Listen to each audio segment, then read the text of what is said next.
of you, we'd like to thank all of you for coming out to this beautiful park to commemorate the 16th anniversary of the passing of Corporal Robert Thomas James Mitchell. A rocket-propelled grenade, mortar, and small arms attack by insurgents on October the 3rd, 2006 resulted in the death of 2 members of the Royal Canadian Dragoons. Sergeant Craig Paul Gillam and Corporal Robert Thomas James Mitchell. 5 other soldiers were wounded in the attack. At the time, they had been providing security to a construction project in the Panjua district, 35 kilometers west of Kandahar City. Corporal Mitchell is survived by his parents Bob and Carol Mitchell, his wife Leanne, and children Cameron, Ryan, and Jaelyn. He was laid to rest in the National Military Cemetery in Ottawa. Bob and Carol that same year had their grief compounded by the passing of their son Mark following his battle with cancer. We will have a moment of reflection together. Carol?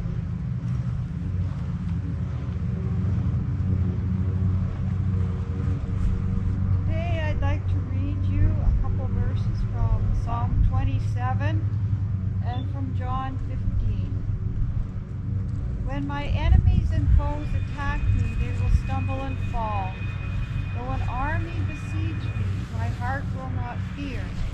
Though war break out against me, even then will I be confident. One thing I ask of the Lord, this is what I seek, that I may dwell in the house of the Lord all the days of my life. And John says, greater love has no one than this, that a man lay down his life for his friends. At this time, we shall observe 2 minutes of silence in remembrance.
A few words from our guests.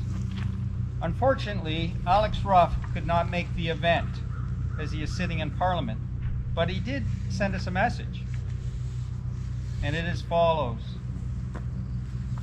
Dear Bob, Carol, the Mitchell family, Canadian veteran Freedom Riders, distinguished guests, and all in attendance. I truly regret I am unable to participate in this year's memorial, as my duties require me to be in Ottawa at the House of Commons. As you gather here today, I will take a moment of pause and reflection, joining you in spirit. Since we last gathered a year ago, there have been some notable changes. This spring, a garden of tulips sprouted for the first time, which I hope serves to further highlight the memorial in Corporal Mitchell Park. Additionally, in the spring, many local veterans gathered at the Billy Bishop Museum during the official opening of Ground Truth Stories of Canada's War in Afghanistan, an exhibit that ensures a local perspective on the contributions of Canadians from Bruce-Grey-Owen Sound are preserved and shared with everyone that has the privilege to visit the museum. The story of the Mitchell family and the loss of Corporal Robert Thomas James Mitchell is captured in a gripping and direct way that provides a key perspective to all that see the exhibit. In closing, I want to note that while the past year may have brought some sense of pain, uncertainty, or even regret to all those that were impacted by Canada's conflict in Afghanistan, today is a day to reflect on the memory of Corporal Mitchell, a young, ambitious Canadian who reflected all the values that Canada and the Canadian Armed Forces strive to uphold. His legacy continues here locally with his regiment and all those who knew him. He is an inspiration to our youth and a hero we can cherish. My personal thanks to everyone for their continued efforts to preserve his memory now and in the future. Lest we forget, Alex Ruff, Colonel retired, the RCR, Member of Parliament, Bruce-Grey-Owen Sound. Lovely message. I would now like to call upon our new Member of Provincial Parliament, Mr. Rick Byers.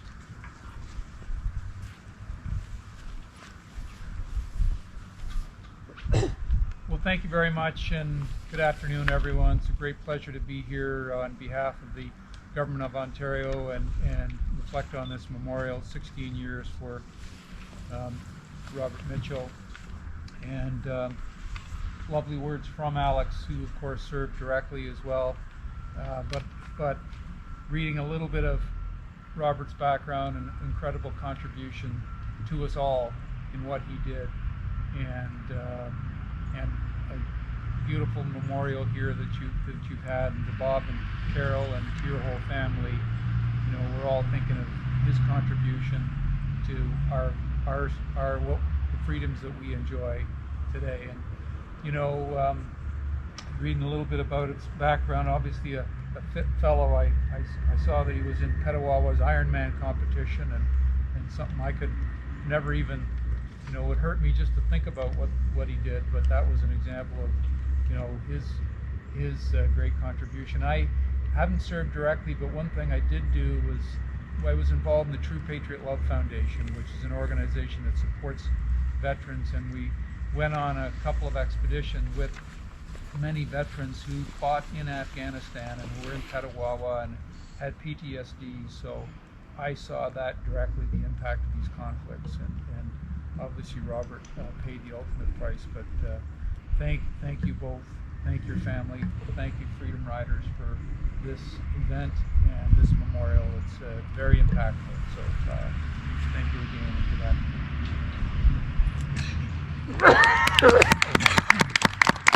Thank you very much, Rick. Well-spoken words, meaning. I would like to call up Mr. Ian Boddy, but he couldn't make it and sends his regrets. So, Carol, would you like to speak? I thought I was going to sing first. So I thought we were all going to sing first. Well, that's okay. You know, thanks. But so while I was sitting there, I was thinking about how wonderful the Freedom Riders have been to us. Such good friends, and they're there when you need them. They're even there when I don't need them. I just get to be friendly with. You know, in my mind, I know that it's been 16 years since my son died. But in my heart, it was yesterday morning. And so it makes me feel so wonderful to know that I'm not, and Bob's not, and the children aren't the only ones who remember, and that all Canadians celebrate on the 11th the people who passed, and just all the armed force men who are suffering from PS. I'm sorry, I'm having a hard time right now. But today is so special for us. And this park wouldn't be here without the Freedom Riders.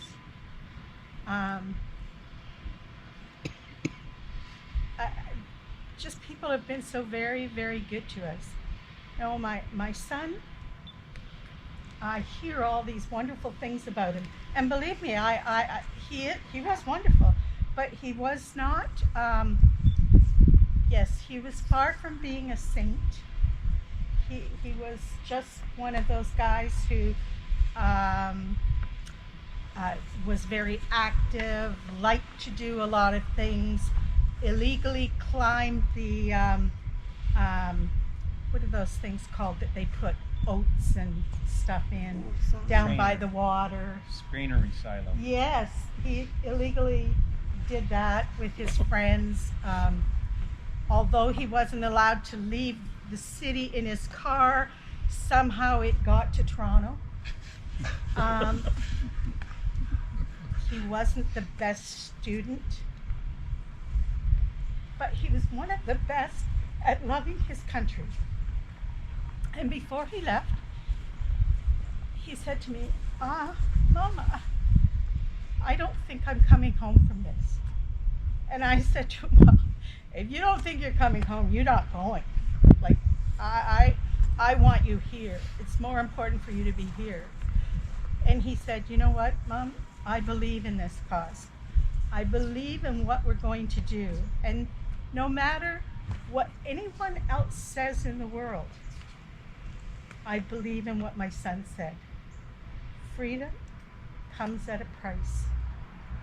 Canadians shouldn't be the only people who have freedom, and those of us who do have it and treasure it, we should be sharing it with others. And that's what these Freedom Riders have done, and all the armed forces, and all those men who have given of their time to just help out the new people coming to the country.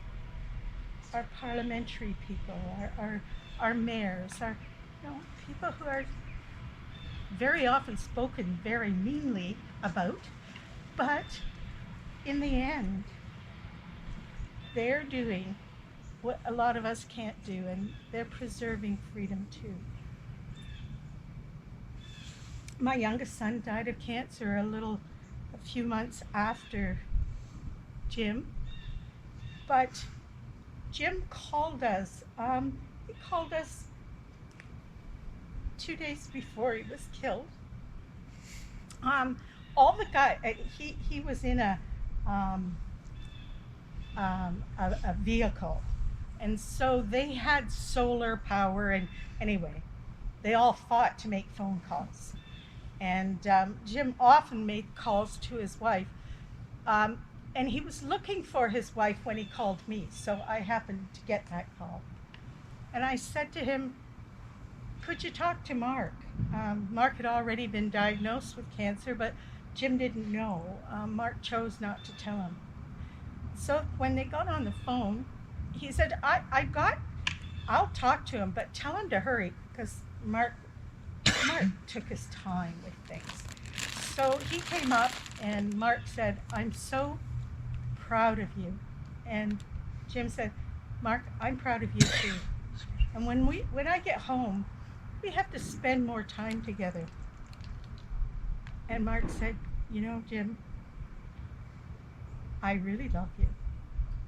And Jim said, there's no one who I love more than you. So I was able to see that and to know that there was love between them and that they'll never be alone in heaven because they have each other. So I just want to say thank you to all of you. I know for you it's a long time ago, but please know that for me, you've helped me to celebrate my children. Thank you very much. Thanks. Thank you, Carol. Thanks, Carol. At this time, we're going to change the flag. Roger and Nick. And as they're doing that, as true Canadians, I would like to sing "O Canada" at this time. Could all rise, please, if you can rise. In all our sons command, with glowing hearts we see thee rise, the true North, strong and free. From far and wide, O Canada, we stand on guard for thee. God keep our land glorious and free.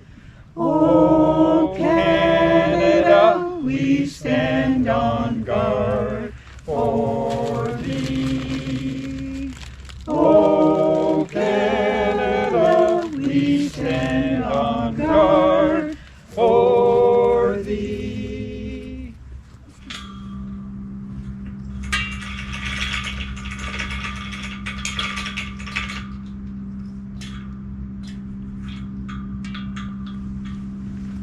Thank you.